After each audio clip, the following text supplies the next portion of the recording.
Hello everyone, it's me Uncle John. Today I am going to read at 66101 The Midwife's Apprentice, Chapter 4, The Miller's Wife. Suddenly it was summer, and leaves erupted on every tree and bush in the village, and you could see flowers blooming by the road, in the churchyard, and in the hair of the young girls as they swung down the path to the village square. Just as the world burst into flowers, the midwife's cottage burst forth into bread. Soft wheat bread for dinner, and crunched brown oat bread for supper, and crusty rolls to dip into cool ale on a warm summer morning. Even Beetle shared in the sudden blooming of bread and didn't care to ask why until her stomach finally full. She found her mind empty and casting about for something to figure out. She hit upon the mystery of the sudden abundance of bread, where from and how and why. And as she thought and watched and listened, Beetle noted that the midwife had taken to mysterious errands. Beetle, I must to the miller to have my oats ground to flour, crush the bitter milk wort and boil the wormwood syrup while I'm gone. And off the midwife would go without the oats. Beetle, I'm taking the comfrey tonic to join at the bridge.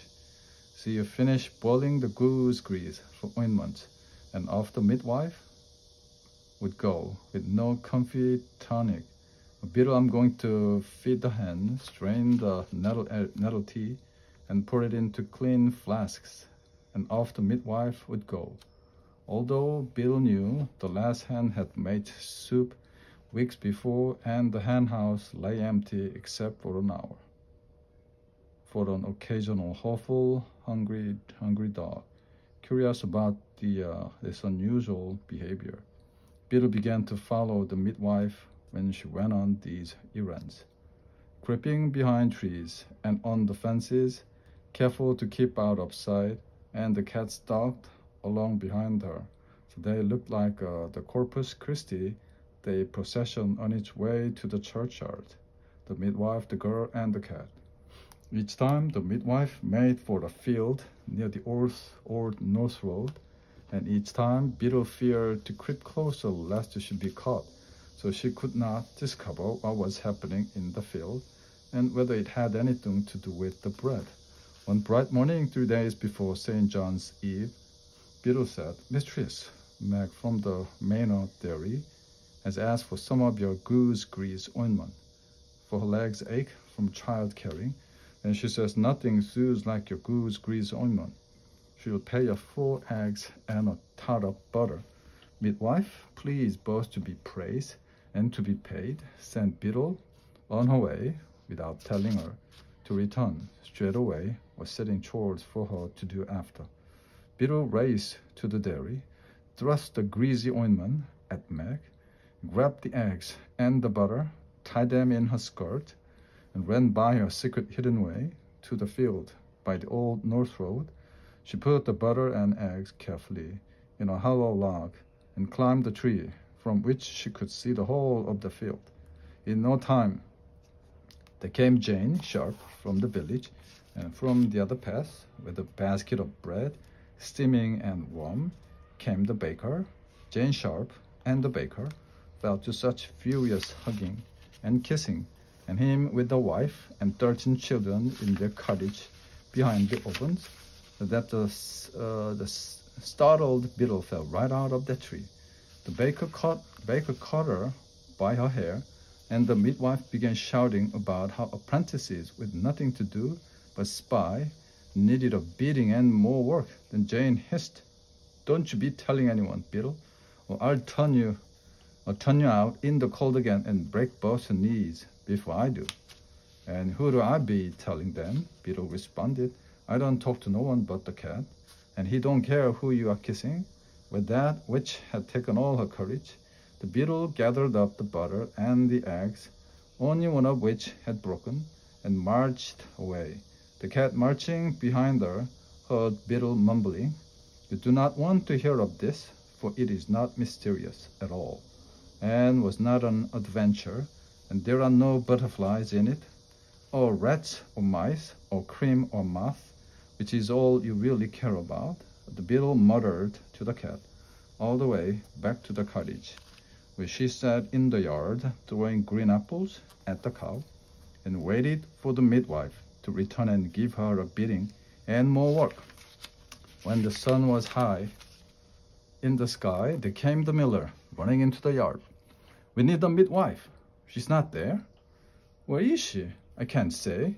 And Beetle could not, for she had promised she would not. The miller grabbed the beetle's arm. "Then you, dung beetle, will have to do." And off he dragged her by the arm to his cottage. "I cannot, I'm afraid. I do not know what to do. I cannot." But he continued grabbing and dragging, and soon Beetle was inside the miller's cottage, and Ariana Tam should have enjoyed the visit, for never had she been in such a luxurious dwelling, with 2 rooms downstairs and a loft above, and a high soft bed all enclosed by curtains, such as the king or the pope must sleep in. But this was now and not any other time. On the hard soft bed lay a large pale woman, waiting for the midwife, and getting Beetle instead. The miller thrust Beetle toward the bed. "The midwife's apprentice is here to help you, my dear. Things will go easier now," and he was gone. Miller's wife lay uneasy in her great bed. She grabbed Beetle's arm and cried, "I no longer want this child. It was a mistake. Make it stop. I will do this no longer. I cannot. I'm sore afraid." At that, the miller's wife's cries increased in frequency and volume. Beetle tried to think what the midwife had said at moments like this. "2 eggs and a laying hen, and push, you cow," were the words that occurred to her, but when Beetle spoke them, they did not have the same effect as when the midwife did. "By the bones of Saint the Cuthbert, they have sent me a nitwit. You lack wit, no brain. You think to touch me?" Screeching still, the miller's wife let go of Beetle's arm, began to throw at the girl whatever she could reach from her bed. A jug of warmable, half a loaf of bread, a sausage, the brimming chamber pot. The terrified Beetle huddled in the corner as the woman rose from her bed to find more weaponry. A side of bacon, bowl of stew, walking sticks, soft fell head and summons breeches, half the village. The Sims then pushed into the chamber to see the cause of the turmoil. The summer sun, the press of the curious crowd, and exertions of the reluctant mother-to-be warmed the room to the point that Beetle felt she was in hell, being attacked by demons, and her screams joined the rest. Suddenly the door flew open, and there stood the midwife, steaming rising from her skin, and in the heat of the room, pea and onion pudding landed at her feet. She was not smiling. "Out!" she shouted. "Out!" she screamed. "Out!" she bellowed, and the room felt empty. The midwife grabbed the miller's screeching wife and slapped her once, twice, 3 and 4 times. Beetle lost count. Finally, both the screaming and the slapping stopped. Midwife led the miller's wife back to the high soft bed, and holding a bruised face in her hands, they poured a mug of wormwood tea down her throat. When all was quiet, the miller's wife began her labors again, and finally, as Beetle told the cat later, "There comes the baby." It was then the midwife spied the Beetle in her corner. "Idiot! Clodpole! Nincompoop!" she bellowed, and she dragged the Beetle out of the room, across the yard, and back to her cottage, by the very arm the miller had used to drag away. Beetle did not mind so very much.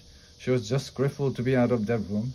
For weeks after that, the midwife called her, not Beetle, but brainless brat, and the clodpole, and good for nothing, and Beetle worked twice as hard, and talked only half as much, for she feared being turned cold and hungry out of the midwife's cottage.